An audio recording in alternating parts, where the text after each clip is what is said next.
பெண்களுக்கு மட்டும் இலவச பஸ் பாஸ், நீங்க வந்தா ஆண்களுக்கு இலவச பஸ் பாஸ். மொத்தமா பஸ்ஸை சும்மா ஓட்டுவீங்க. கண்டக்டர் காசு, டிரைவர் காசு யாரு எங்க சொத்தை வச்சுட்டு வந்து கொடுப்பீங்களா, எங்க கிட்ட இருந்து எடுத்து கொடுப்பீங்களா?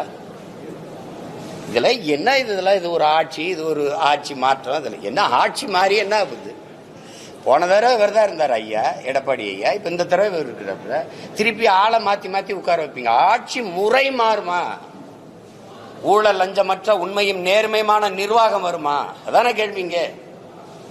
பசி பஞ்சமில்லாத ஒரு நாடா இதை படைப்பீங்களா? பாலுக்களாத குழந்தை, வேலைக்கு அலையாத இளைஞன், கல்விக்கு இயங்காத மாணவன், இதுதான் என் கனவு இந்தியானா அடிமை இந்தியாவில் இந்த முழக்கத்தை முன் வச்சான் பகத்சிங். விடுதலை பெற்று 80 ஆண்டுகள் தொற்றுச்சு.